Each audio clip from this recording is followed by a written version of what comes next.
Здравствуйте! В эфире информационная программа «Настоящее время. Азия». В пражской студии я, Динара Аргин. Сегодня в выпуске.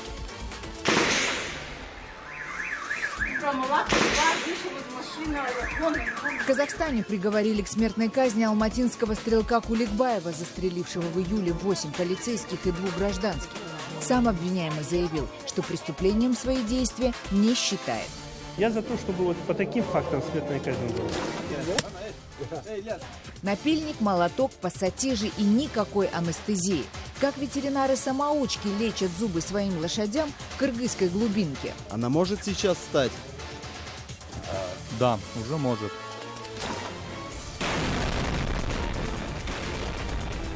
Наступление повстанцев в Алеппо захлебнулось. Вырваться из кольца окружения не удалось никому.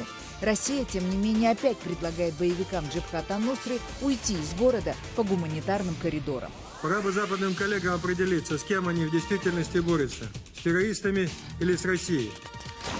В российском Екатеринбурге объявлена эпидемия ВИЧ-инфекции. В городе самый высокий в России уровень заболеваемости.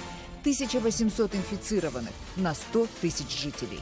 Распространяется среди основного населения половым путем, особенно среди лиц среднего возраста. В Казахстане вынесен приговор о смертной казни. К высшей мере наказания приговорили так называемого алматинского стрелка Руслана Куликбаева, который 18 июля совершил нападение на отделение полиции и убил 10 человек, 8 полицейских и 2 гражданских. На суде Руслан Куликбаев заявил, что не считает содеянное преступлением.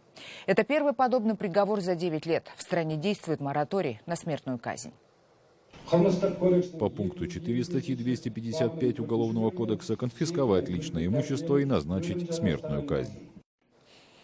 Приговор Куликбаеву выносился в особо охраняемом помещении следственного изолятора из-за крайней опасности преступника. Свое последнее слово алматинский стрелок начал с салафитской молитвы, но судья его прервал и попросил говорить по существу. Как сообщает сайт «Власть.кз», подсудимый заявил, что убийство он совершил из религиозных побуждений, считая, что его жертвы были на неправильном пути.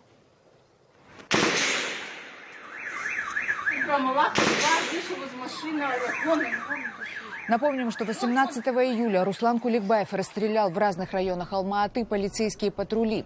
Он быстро перемещался по городу. На все у него ушло примерно 24 минуты. Также Куликбаев застрелил водителя частного такси и проститутку. Часть депутатов казахстанского парламента считает, что, несмотря на мораторий, законодательство позволяет привести в исполнение смертный приговор Куликбаеву. Другие депутаты настаивают на том, что худшим, чем смерть, наказанием для террориста будет провести остаток дней в тюрьме. Исключительный случай можно снять в связи с тем, что это связано с терроризмом, в связи с тем, что это связано с общественно опасным явлением. Я за то, чтобы вот по таким фактам смертная казнь была. Да, это страшный убийца, да, дерзкий, да, наглый, среди белого дня убил несколько человек. Есть еще более страшные преступления, когда убивают детей, насилуют, убивают, да. Вот, и для таких чудовищ, наверное, смертная казнь оправдана обществом, оправдана большинством, да. Но при этом, я думаю, что, может быть, иногда смертная казнь для таких чудовищных преступлений даже может быть слишком легкое наказание.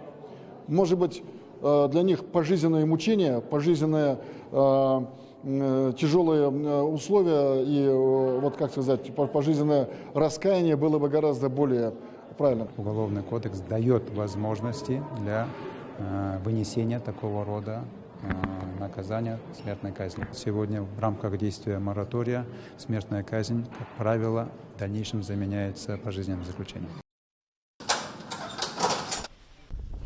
Годы в ожидании смертной казни Куликбаев проведет в тюрьме для смертников Костанайской области, которую еще неофициально называют «Черный Беркут».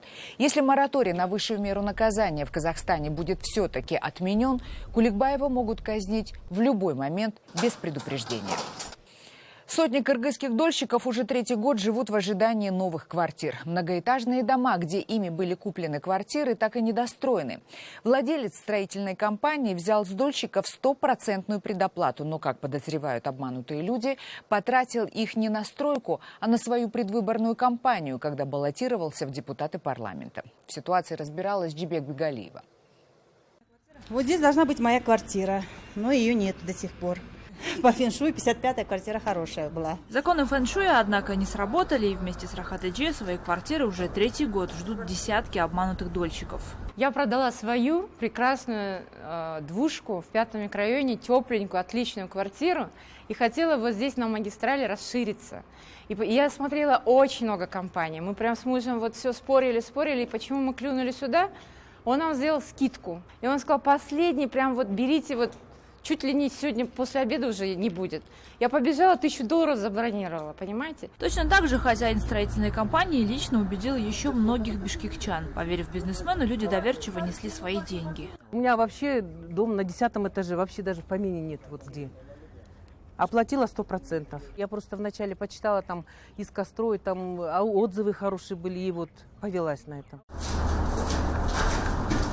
А это уже другой дом, построенный той же строительной компанией. Его сдача в эксплуатацию тоже затягивается, причем настолько, что некоторые дольщики, устав от ожидания, въехали в квартиры. Здесь, на 10-м этаже, без лифта уже целый месяц живет молодая семья с ребенком. Воду носят в ведрах, электричество провели сами.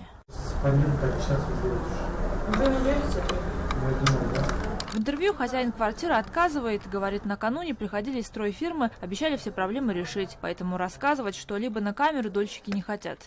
А почему вы не хотите? Я боюсь, я не защищена мужчиной, у меня все, что было, он забрал на бартер. Я боюсь остаться вообще без ничего.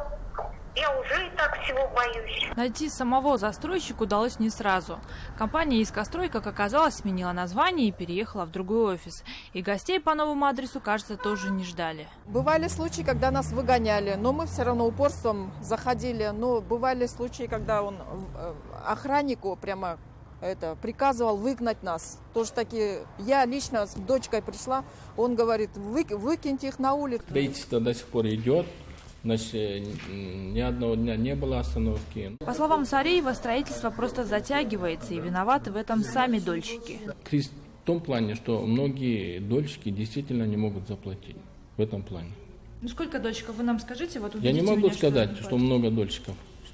Я этими цифрами сейчас. Если вы нам... Зато сами клиенты Сариева посчитали. В кассу строительной компании они отдали около $4,5 миллионов.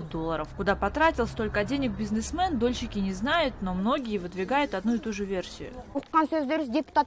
Мы слышали, что он хотел стать депутатом и потратил на это наши деньги. Я думаю, он потратил их на личные расходы. Мы же видим в интернете, он отдыхает то в Дубае, то в Анталии. Оказалось, что Нарынбек Сариев действительно числится в списке кандидатов в Джугурку Кенеш от партии Республика Таджурт, выдвинута на прошлых выборах. Фотография с ее лидером Амурбеком Бабановым украшает страничку Сариева в Фейсбуке. Говорить об этом несостоявшийся депутат не хочет. Увидев камеру на строительной площадке, бизнесмен пускается на утек. А где строители? Вот строители ждут. Строители, они зарплату ждут? Ждут, мы сейчас начинаем строительство. А строителям вы тоже не платите? Я все плачу. Сейчас мы за арматурой едем. Однако ни в этот день, ни на следующий обещанную арматуру Сариев так и не привез. Не расплатился до сих пор предприниматель и со строителями. Дюбек Бегалиев, Азат Антумаков. В настоящее время Бишкек, Кыргызстан. Во многих деревнях Кыргызстана, особенно в глубинке, нет ветеринаров и лечебного оборудования. Поэтому домашних животных их владельцы лечат самостоятельно.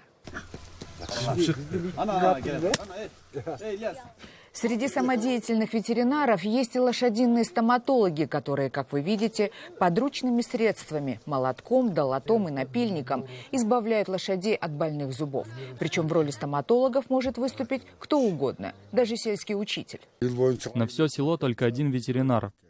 Еда давит на больной зуб лошади и причиняет ей боль, поэтому лошадь плохо ест и худеет.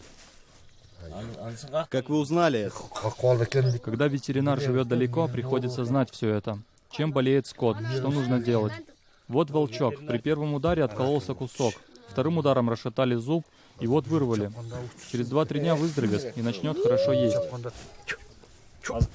Она может сейчас встать? Да, уже может.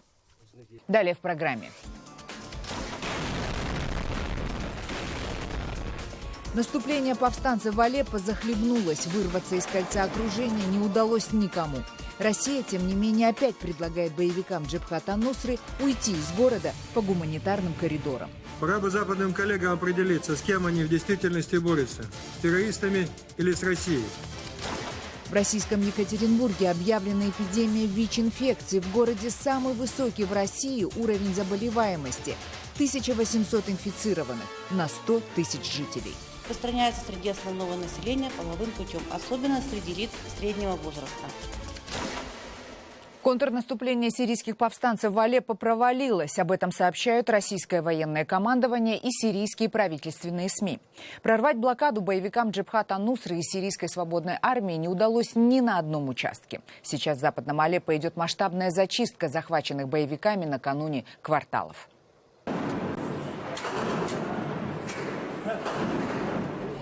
Это кадры затухающих уличных боев в западном Алеппо. Как вы видите, после нескольких выстрелов повстанцы сразу же вынуждены покидать свои позиции, так как по ним ведет ураганный огонь сирийская артиллерия. А это кадры российского агентства «Раптли». На них самый современный российский танк Т-90 прямой наводкой расстреливает дома, где засели боевики. Противотанковые комплексы повстанцев не в состоянии пробить броню этого танка. Также известно, что несколько десятков таких машин есть на вооружении у группировки российских войск в Сирии. Государственные телеканалы Сирии демонстрируют в прямом эфире сотни тел убитых повстанцев. Заявляется, что вооруженная оппозиция понесла чудовищные потери во время последних атак. Убиты и ранены почти половина из 8 тысяч человек, участвовавших в наступлении. Между тем, российское командование продолжает настаивать, что ни один самолет российских и сирийских ВВС уже более 10 дней не сбрасывал бомбы на Алеппо. Президент Владимир Путин сегодня отдал приказ российскому Генштабу установить новую 10-часовую гуманитарную паузу, чтобы дать возможность непримиримым боевикам с оружием в руках покинуть восточный Алеппо. Как было заявлено, чтобы предотвратить бессмысленное пролитие крови. Об этом заявил российский министр обороны Сергей Шойгу, который также обрушился с критикой на западные страны. Пора бы западным коллегам определиться, с кем они в действительности борются. С террористами или с Россией. Может быть, они забыли, от чьих рук погибли безвинные люди в результате терактов в Бельгии, Франции, Египте, Ираке и других странах. Каждый день в Алеппо боевики расстреливают десятки мирных жителей за попытки приблизиться к гуманитарным коридорам. Разве это оппозиция, с которой можно договариваться? Для того, чтобы уничтожить террористов в Сирии, необходимо действовать сообща, а не вставлять палки в колеса партнерам. Ведь боевики пользуются этим в своих интересах. Тем временем иракские вооруженные силы заявляют, что уже вошли в Мосул с востока и медленно продвигаются к центру города. Правда, пока никаких подтверждающих это видеоматериалов коалиция не предоставляет. Зато в сети очень много видео со стороны ИГИЛ. На этих кадрах боевики исламского государства атакуют наступающую колонну иракской армии. И им даже удается поджечь несколько американских боевых машин. Как вы видите, удачам боевиков способствует и погода. Сейчас в окрестностях Мосула бушуют песчаные бури. Бог послал нам эту песчаную бурю. Благодаря ей нам удалось сжечь эту машину вот этими руками. Руками маджахедов Аллах сжег ее. Курдские военные формирования Пешмерга, которые также близко подошли к окраинам Мосула, заявляют, что боевики ИГИЛ прорыли в Мосуле сотни километров подземных туннелей, которые соединяют Мосул и пригороды. Приходится прикладывать очень большие усилия, чтобы выкуривать боевиков из-под земли. Также из Мосула приходит сообщение, что лидер ИГИЛ Аль-Багдади по-прежнему находится в городе. Иракские и американские военные считают, что если бы им удалось убить его, ИГИЛ в тот же момент прекратило свое существование. Но его присутствие в Мосуле может оказать поддержку обороняющимся боевикам, которые верят, что он является прямым потомком пророка Мухаммеда. В Южной Корее арестована ближайшая подруга президента Пак Кын Хе. Журналисты называют госпожа Распутин. Подругу президента подозревают в том, что она вмешивалась в государственные дела и использовала свои связи, чтобы вымогать деньги у корейских компаний. Теперь возмущенные граждане требуют отставки главы государства. Подробнее Екатерина Кочкина.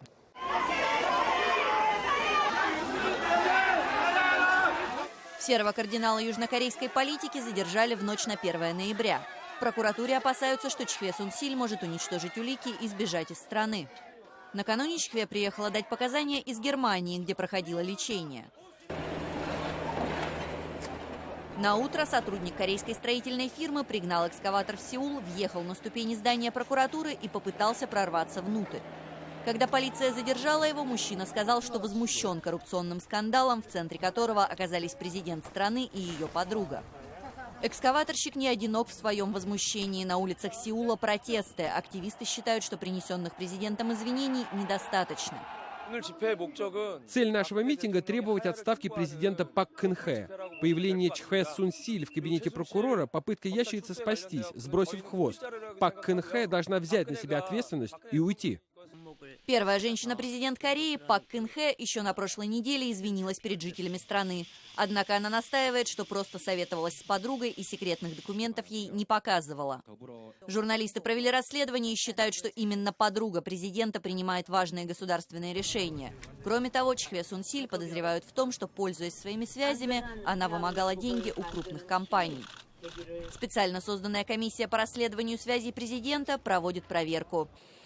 Единственный русский волонтер, который помогал восстанавливать Гаити после урагана Мэтью, вернулся на родину. Бизнесмен из Екатеринбурга больше недели провел в республике и говорит, что эта миссия была одной из самых сложных.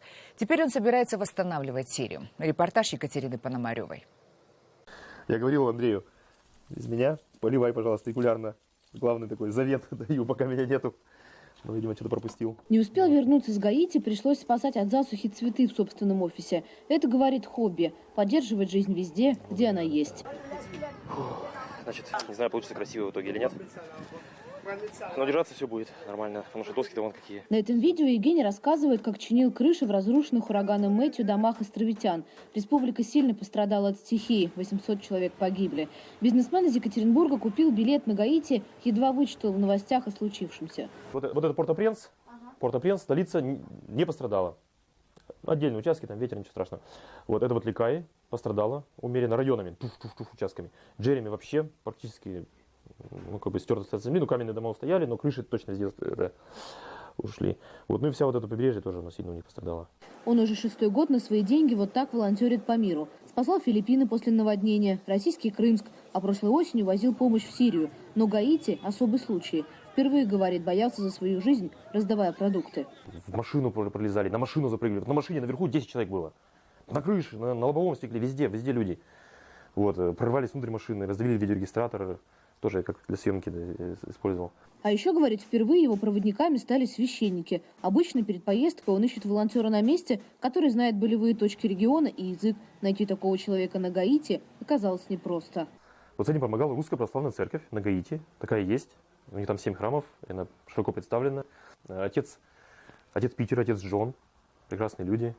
Вот он даже специально фотографировал иконы в гаитянской церкви. Местные власти, говорит Евгений, сильно не заботятся, чтобы вернуть жизнь людей в привычное русло. Потому помощь волонтеров бесценна. Игрушки вот еще детям раздавал. Потому что одна игрушка. Что такое? Ребенку одна игрушка. Бас, держи. Thank you. Тебе. Своим детям Евгений с Гаити подарков не привез. И это тоже впервые за всю историю его волонтерских поездок. Боялся, что так может занести домой вирусы. На острове сейчас полная антисанитария. Так, чтобы приезду домой бизнесмен отдал в химчистку все вещи и чтоб наверняка побрился на лысо. В следующий раз, говорит, снова поедет в Сирию. Там его помощь очень нужна. Екатерина Пономарева. Для настоящего времени. Эпидемия ВИЧ в Екатеринбурге вышла из-под контроля. Сегодня с утра об этом заявили местные городские чиновники, однако днем в городском управлении здравоохранения уточнили. Официально эпидемию никто не объявлял, хотя столица Урала все-таки достигла так называемой генерализованной высшей стадии распространения инфекции. В городе Екатеринбурге очень непростая ситуация по ВИЧ-инфекции. На сегодняшний день инфицировано 27 тысяч человек. Это составляет 1,8% населения города Екатеринбурга. И эта стадия характеризуется как генерализованная стадия эпидемического распространения ВИЧ-инфекции. Чиновники признаются, для них это давно эпидемия. Диагноз ВИЧ имеет почти каждый 50-й екатеринбуржец. И это только выявленные случаи. То есть инфицированы почти 2% городского населения. А если быть точнее, это 1800 ВИЧ-инфицированных на каждые 100 тысяч городских жителей. Вирус вышел из популяции групп риска и распространяется среди основного населения половым путем, особенно среди лиц среднего возраста. То есть мы сегодня говорим о том, что есть группы риска, которые составляют ядро эпидемического распространения вируса, и есть основное население, которое сегодня, к сожалению, не всегда оценивает риски в своем поведении. Мэр Екатеринбурга Евгений Ройзман, комментируя сообщение об эпидемии ВИЧ в городе, написал в своем твиттере: «Не питайте иллюзий. Эта ситуация общая для страны. Просто мы работаем на выявляемость и не боимся об этом говорить». Почему-то всех привлекло слово «эпидемия». Есть ли эпидемия, нет ли эпидемии. Мы вообще говорим о высоком уровне заболеваемости ВИЧ-инфекции в городе Екатеринбурге. Потому что Свердловская область сегодня занимает одно из первых мест в Российской Федерации. Естественно, город Екатеринбург, он не может отстать от Свердловской области, так как в общем количестве заболевших город Екатеринбург дает основную долю. И в городе Екатеринбурге уже в течение последних 3 лет проводится достаточно активная информационная кампания по профилактике ВИЧ-инфекции. Рост количества заболевших, он, естественно, будет всегда, потому что снижается заболеваемость, количество больных ВИЧ-инфекцией только тогда, когда кто-то умирает или кто-то уезжает на другую территорию. Количество вновь выявленных, если сравнивать по сравнению с прошлым годом, оно стало чуть меньше. И я считаю, что это тоже работа информационной кампании, потому что наша задача больше выявить. Своевременно выявить, чтобы человек знал, что он ВИЧ-инфицирован, чтобы он не боялся ВИЧ-инфекции. Ведь с ВИЧ-инфекцией сегодня живут полноценной жизнью. Только по официальным данным, на конец прошлого года в России было зарегистрировано более 1 миллиона ВИЧ-инфицированных, из которых 212 тысяч человек умерли. Казахстанские активисты ополчились против одной из самых популярных молодежных музыкальных групп «Ninety One». По мнению недовольных, образы музыкантов не соответствуют образу истинного казаха. Не пускайте группу Ninety One в свои города, срывайте их концерты. Уже отменены концерты в 3 казахстанских городах, активисты которых призывают остальные города также отказаться от концертов этого бойсбенда. В Актубе, к примеру, даже организовали несанкционированный митинг против выступления артистов. По мнению активистов, музыканты оказывают негативное влияние на детей и подростков. То, как они одеваются, их поведение чужды нашим казахским парням. Мы не должны допускать у себя такие нелепости, пришедшие с Запада. Не пройдет! Не пройдет!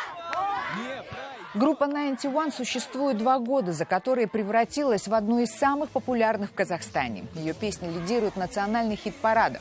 Огромное количество фанатов решили поддержать своих кумиров и запустили акцию «Я за качественную музыку». Я слушаю Ninety One. Я за качественную музыку. Я слушаю группу Ninety One. Это были все новости, о которых мы хотели вам рассказать. Читайте нас в социальных сетях и смотрите на сайте currenttime.tv. Мы встретимся с вами завтра в это же время. Всего доброго.